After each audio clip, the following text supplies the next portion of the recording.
आप सभी हर भक्तों को शिवरात्रि की हार्दिक शुभकामनाएं। आज शिवरात्रि का महापर्व है। मन में जिज्ञासा हुई सभी शिव भक्तों को शिव पुराण के आधार पर एक छोटी सी कथा सुनाना। तो आपके समक्ष आई हूं एक छोटी सी कथा लेके।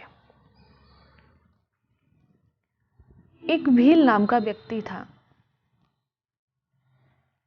बचपन से ही चोरी करना, पशु पक्षियों की हिंसा करना उसका कार्य था। एक दिन की बात है, शिवरात्रि के दिन भील के माता पिता ने कहा कि मुझे बहुत जोर से भूख लगी है, कुछ खाने के लिए दो ना। उधर उसकी गर्भवती पत्नी ने भी कहा कि मुझे भी बहुत जोर से भूख लगी है, कुछ खाने के लिए दो। अपने माता पिता और पत्नी का पेट भरने के लिए उसे किसी जीव की आवश्यकता थी।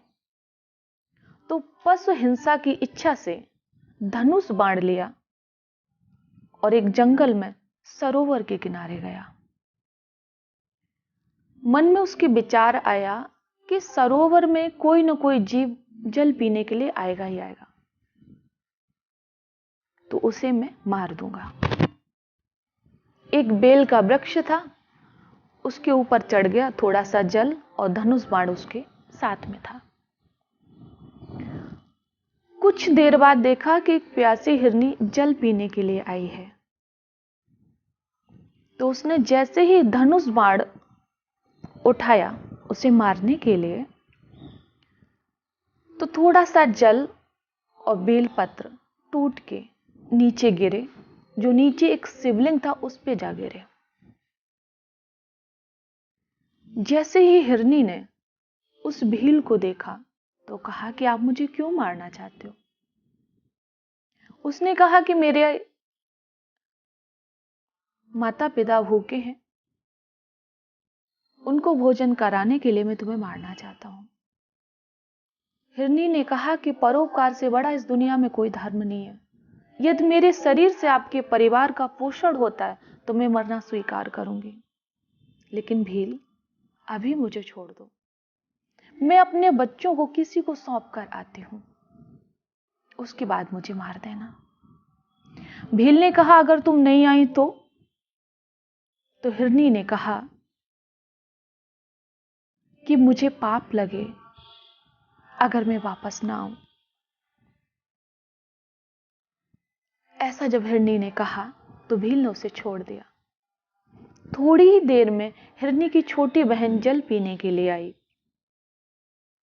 भील ने फिर धनुष बाण उठाया उसे मारने के लिए, तो बेलपत्र और थोड़ा सा जल फिर शिवलिंग पे गिर गया। और हिरनी ने भी वही बात कही जो इससे पहले इसकी बड़ी बहन ने कही थी। तो इसने भी कहा कि आप मुझे छोड़ दीजिए, बच्चे हैं उनको सौंप कर मैं तुम्हारे पास आ जाऊंगी। भील ने कहा मैं कैसे भरोसा करूं। तो उसने कहा 3 संध्या उपासना न करने से जो पाप लगता है वो मुझे लग जाए, असत्य बोलने पर जो पाप लगता है वो मुझे लग जाए, शिवरात्रि के दिन जो दिन में भोजन करता है उसे जो पाप लगता है वो मुझे लग जाए यदि मैं ना आऊं। जब इस प्रकार कहा तो भील ने उसे भी छोड़ दिया। थोड़ी देर बाद एक हिरन आया। हिरन को मारने के लिए उसने फिर धनुष बाण को उठाया, बेलपत्र और जल फिर शिवलिंग पे गिर जाता है। और हिरन भी भील से कहता है कि मैं अपने बच्चों से मिल के आता हूं, आप मुझे छोड़ दीजिए, तब मुझे मार देना। भील ने कहा अभी 2 हिरनी जा चुकी हैं, तीसरे आप हो, मेरा परिवार भूखा है, मैं भला उसका कैसे पेट भरूंगा। आग्रह किया तो हिरन को भी छोड़ दिया। आपस में हिरन और दोनों हिरनी बात करते हैं। बड़ी हिरनी कहती है कि मैंने भील को वचन दिया है, मैं पहले जाऊंगी। हिरन कहता है मैंने वचन दिया है। छोटी हिरनी कहती है मैंने वचन दिया है। अंत में तीनों ने फैसला किया कि जो वचन दिया उसका पालन करना धर्म है। और अपने बच्चों को किसी और हिरन के पास छोड़ के तीनों उस सरोवर के किनारे आ जाते हैं और भील से कहते हैं कि आप हमें मार दीजिए और अपने परिवार का पोषण करिए। भील ने धनुष बाण उठाया, फिर से जल शिवलिंग पे गिर जाता है, थोड़े बेलपत्र गिर जाते हैं, अनजाने में ही सही 4 पहर की पूजा पूरी हो जाती है।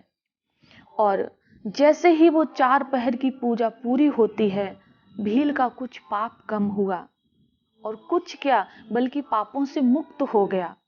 तो उसके मन में आया कि ये जीव होकर, जानवर होकर धर्म का पालन करना जानते हैं, परोपकार करना जानते हैं, और मैं एक इंसान होकर नहीं समझ पाया कि धर्म क्या है।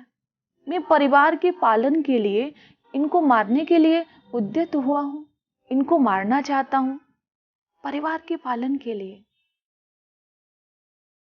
मेरा जीवन व्यर्थ चला गया, मैंने अधर्म किया है, मैं क्षमा के योग्य नहीं हूं, लेकिन आज ये अपराध मैं नहीं करूंगा। ऐसा विचार कर उसने तीनों को छोड़ दिया और कहा कि आप हमें क्षमा करिए और आप अपने बच्चों का पालन स्वयं करें। उनको छोड़ दिया और जैसे ही ग्लानि के साथ उसने ईश्वर को याद किया, वहां शिव जी प्रकट हो जाते हैं। कहते हैं वो दोनों हिरनी और हिरन को भी मोक्ष की प्राप्ति हुई। और उधर शिव जी ने कहा कि हे भील, तुम पापों से मुक्त हो चुके हो, अनजाने में ही सही तुमने 4 पहर की पूजा पूरी की है। अब जाओ, श्रृंगवेरपुर में तुम निवास करोगे और श्री राम से तुम्हारी वहां मित्रता होगी।